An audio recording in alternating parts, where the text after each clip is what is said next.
blah, blah, blah, because again, we've been missing the first few minutes. The camera's dirty again. Anyway, welcome. It is Wednesday, November 20th. Obviously, not live from the comic book shop at the house where I angled this badly. There we go, that's better. It's been a very weird day. I've mentally been in a very interesting place all day because hey Joe, I really got stuck. The label printer stopped working on the second laptop I brought in to make it work on because it doesn't work on the new one, and it really just threw off my whole. I'm not blaming that for throwing off my whole day. I think there's a lot of factors that were involved with that day, but that really started me off on a path of just being. Sarah was also at a doctor's appointment early in the day, so I watched the kids for a little bit longer, not really much longer than I usually do. So I don't think that was it. It was really the printer going off, really threw me off. And then I had a bunch of interactions and things that happened with customers that were very, very, what's the word? Frustrating is the wrong word. They were very unsettling is too much. Okay, less than frustrating. Unsettling is way too much. Also, just throwing me off. In one case, it was somebody. All of our Ultimate Spider-Man 11s came damaged. Ultimate Spider-Man is one of the few books that double digits we get dozens of copies of. Mostly for subscribers. We get almost 20 people subscribed to that book. Unproductive, maybe, Joe. It wasn't an unproductive day. No, it was a productive day. I cleaned up. I made myself do things because I was feeling this way. But the interactions weren't unproductive either. People bought a lot of stuff.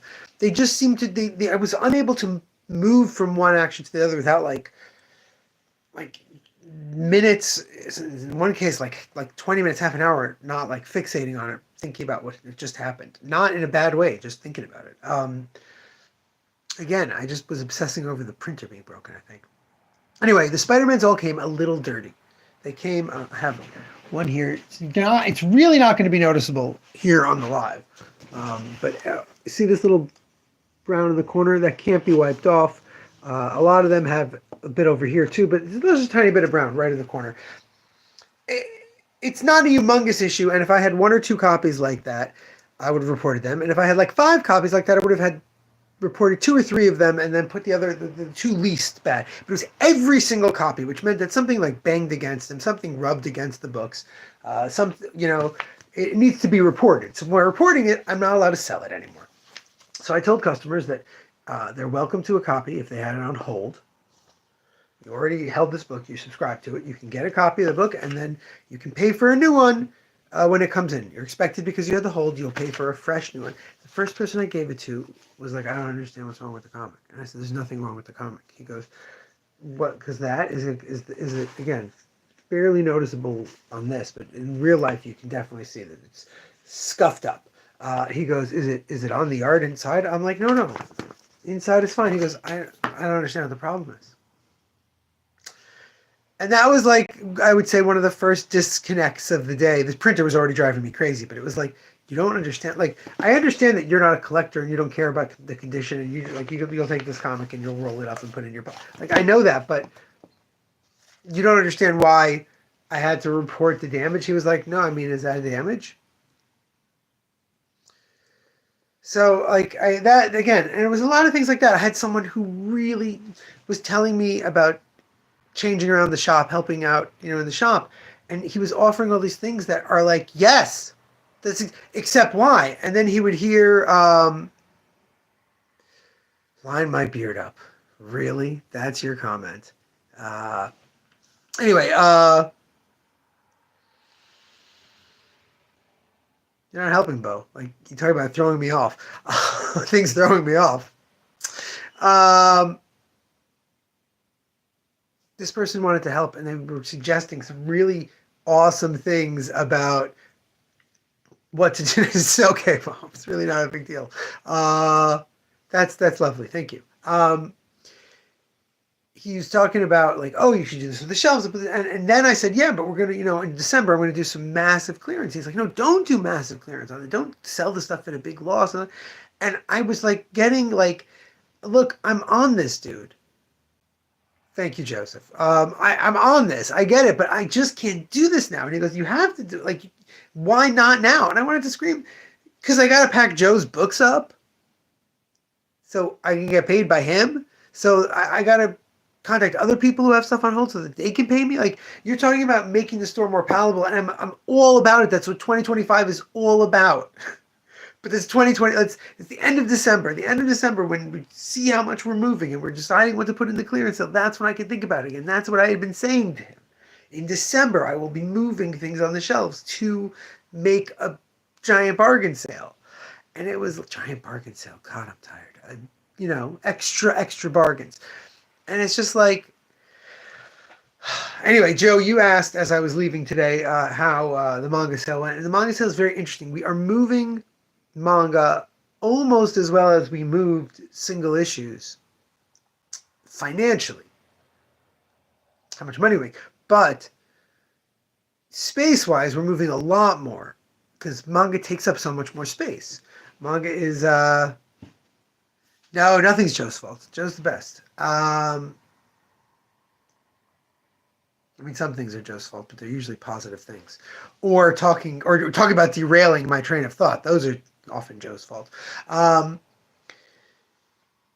manga sale, though, has so many people coming and looking at things and being like, yeah, I don't need that. So they buy this. But they would buy this if they were bigger manga fans, more responsible with their money.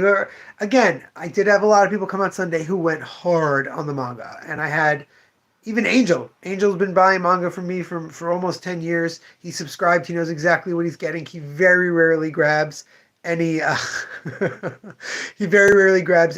sale manga. He started grabbing. He's like, because I decided I'm getting this series. So you have it, buy one, get one. I might as well grab it. Like, we definitely are moving stuff and making space. It's just like people are looking at it. They're like, oh wow, it's like cleaner. I shifted stuff over. We still end in Z, but we have a lot of things that were all crammed together, are open more, and we moved it up. There's definitely been a shift. There's definitely been you can't see how far, substantial amount of manga sold. But, oh, Joe, sorry that you regret many things. I think we all do, and I think that's part of what makes us people. It helps us grow and move forward. The question will be what manga I'm keeping after this. I had certain ideas. That's why there's certain things I made 25% off because I wanted to display.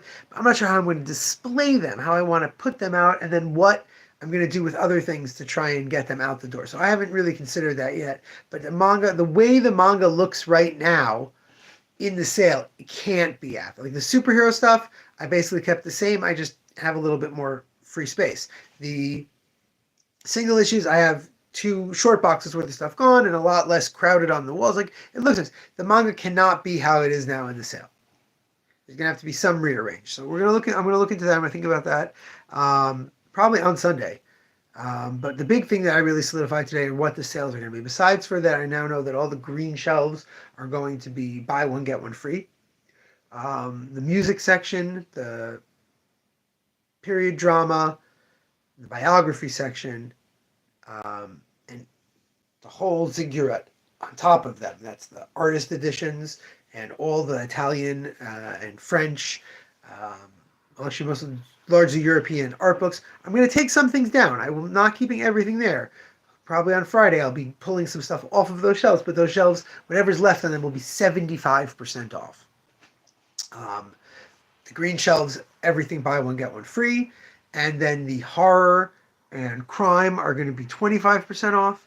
The recommended, again, I have to see where I move things. I'm not positive where I'm moving certain things, but I think just that sale enough. Buy one, get one in the green, 75% off all of that is already tremendous. I would lose my mind at a sale like that.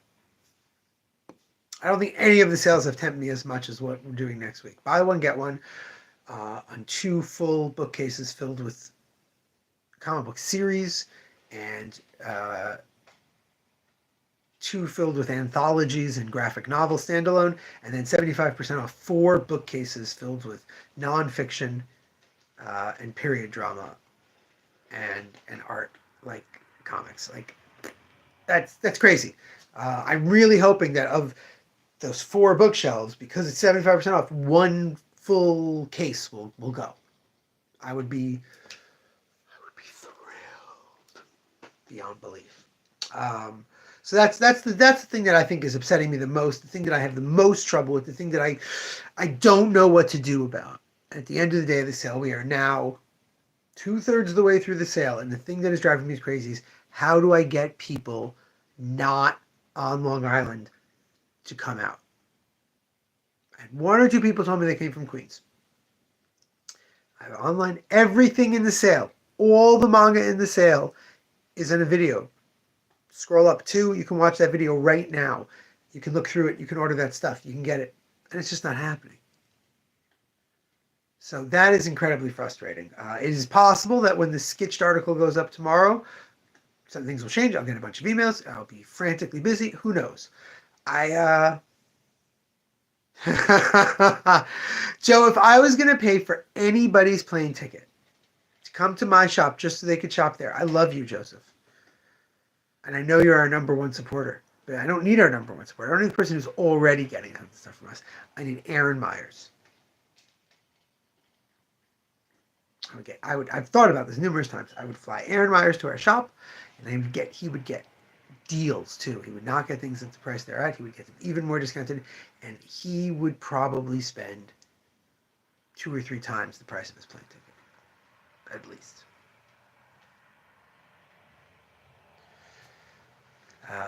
But I think that's every comic shop's dream, is a visit from Aaron Myers. Those of you who don't know who Aaron is, you can look him up on Instagram, and I think I don't know if he's on Blue Sky. He used to be very active on Twitter, but he left that years ago. He is the comic collector's, he's your favorite comic collector's favorite comic collector. He is something else.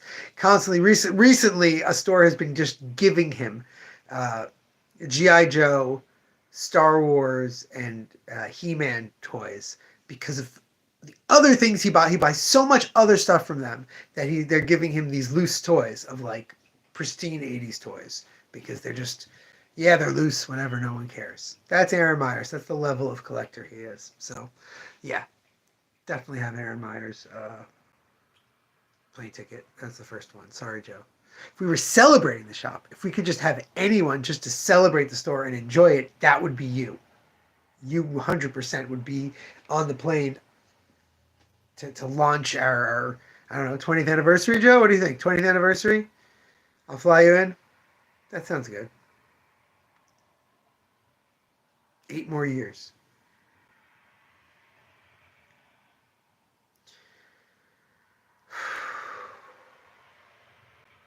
It's really fascinating, like I said, the thing that the sale keeps showing me are the limitations. You know, there's limitations. There's only so much I can sell. Again, I'm sure if I Shopify'd the entire store, got every single item that we have in it up online, we can move things. Or if I spent more time looking at what's actually selling on eBay of our rare stuff, you know what I mean? We could do that. But like I said, right now, I want to get through this sale. I want to think what I can take from it to get from December. And more than anything, I want to pay off a bunch of bills with it. So I've been doing that math tonight. I've got a couple more bills that are closing in on being able to be paid. So that's wonderful. Also, a reminder before I log off for the night, we are having the wish list sale. It's going to be announced tomorrow in the Sketched, SKTCHD, sketched.com. That is where the interview is. They have a paywall, but this interview will not be up behind it. It will be in front of the paywall. David will be sharing it tomorrow at some point, probably around lunchtime, maybe in the morning. I don't know. That interview will announce the wish list sale. Very simply put, all books that you order in stock or in print, meaning that we can get them from a distributor right now, that you order Thursday through Sunday and pay for by Monday, Cyber Weekend, 25% off. 25% off that invoice. The invoices will become due by Monday and will be canceled if they are not paid by that time. You will not get that discount. So get a wish list together, put everything. If you're getting books from Tor, if you're getting books from, oh, I forgot what they're called. There's one. Gallery 13? No. Gallery 13 is a comic company. Whatever. Different publishers, we can get those prose books as well. All 25% off, blanket across the board. And yeah, hopefully this article goes live tomorrow and get tons of people coming in and emailing and asking for sale prices. But, I've said hopefully for a lot of things, and they've all had some level of impact. But I don't think, dozens and dozens of emails from people all over ordering books, manga in the sale is going to happen. But, it could. All right, until tomorrow, where I complain about nobody emailing, or I complain about too many people emailing. Probably somewhere in the middle. Remember, damn it, babies, you gotta be kind.